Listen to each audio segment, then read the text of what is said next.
everyone, it's Tita Chinita, and today we're going to decorate our Christmas trees on a budget.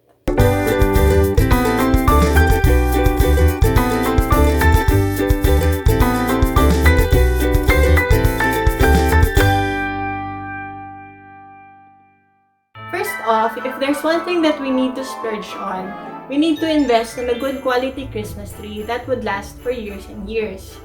I say this because ito yung nakita ko sa lola ko. She bought her Christmas tree, I wanna say 25 years ago, at 5,000 pesos. And kung ano yung itsura niya 25 years ago, ganun pa rin hanggang ngayon. So sobrang sulit na yung 200 pesos a year na investment niya.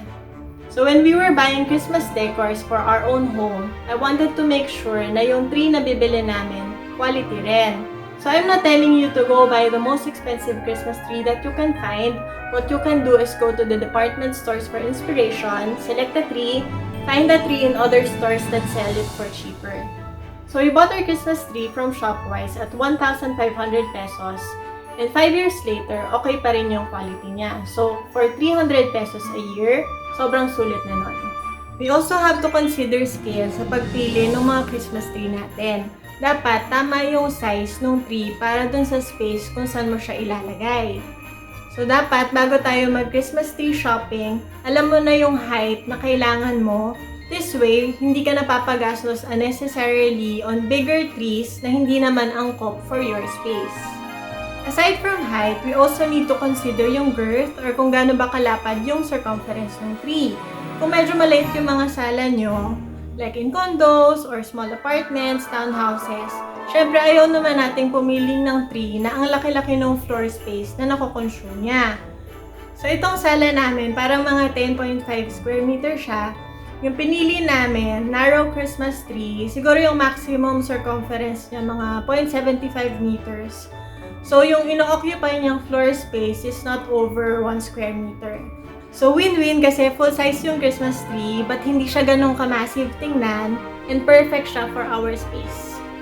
So if you're starting from scratch and it's your first time to buy your Christmas tree and all of your ornaments, medyo malaki talaga yung magiging spend, all the more kung sa malls or department stores ka bibili.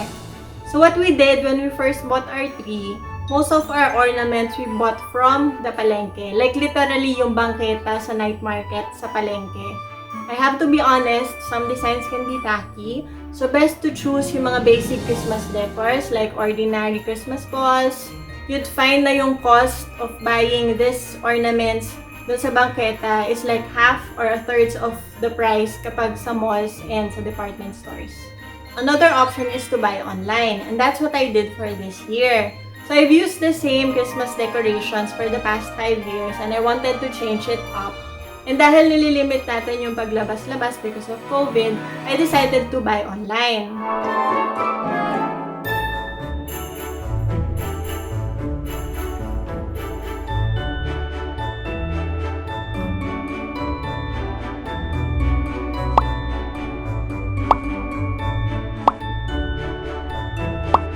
Now, for ornaments na mas intricate or mas maganda yung design, we go to malls and department stores.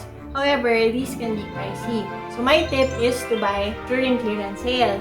I've worked in the retail industry for more than 10 years and most, if not all retailers, go on year-end sales in January. And ang sinesale nila yung mga holiday items. Syempre kasi mas gusto nila na maging pera. So that would be the best time to buy these nicer ornaments na mas makakatipid ka. Our next tip para makatipid sa Christmas decorations is to choose traditional Christmas colors. When you use traditional colors, pwede mong i-reuse yung ornaments mo every year since timeless naman yung design. Also, since traditional colors nga to, mas madaling i-mix and match with other trendier colors if ever you want to update the look of your Christmas trees. So when we first bought our tree, I decided to go with the red and gold motif. In 5 years ko na ginagamit tong ornaments na to, but for this year, I decided not to use red. So ang problem is, meron lang akong gold na ornaments na enough lang to fill half of the tree. So I needed to decide ano bang color ng ornaments yung idadagdag ko to fill up the tree. So yung choices ko were gold and silver, gold and white, and gold and pink. Pero naalangan ako dun sa gold and pink kasi yung existing gold ko na ornaments, mas yellow gold siya. Mas bagay sana dun sa mga pink ornaments kung rose gold. And then yung gold and white naman, medyo mahirap humanap ng ornaments na white unless you go to the malls, and syempre mas mahal yon. So I decided on gold and silver para mas basic, mas neutral, mas madaling maghanap ng mas murang ornaments. One way na mas mabilis, mas mura, and mas malaking surface agad ng Christmas tree natin yung nako-cover is through the use of ribbons. Yung ribbons medyo mura lang naman siya, lalo kung normal lang naman yung size ng tree mo, you don't have to buy yung malalaking ribbons. Yung normal na width ng ribbon, pwede na yun sa normal na size ng tree. After kong ilagay yung ribbons, ang next kong nilalagay is yung mga fillers like itong parang feathers, flowers, snowflakes. This way, dahil malapad na tong mga decor na to and malaking area na yung nako-cover sa Christmas tree, hindi ako pressured na maglagay ng big Christmas balls kasi may malalaking elements na. And larger Christmas balls can be very expensive, kaya tipid hack when you use fillers. So now, on to Christmas balls.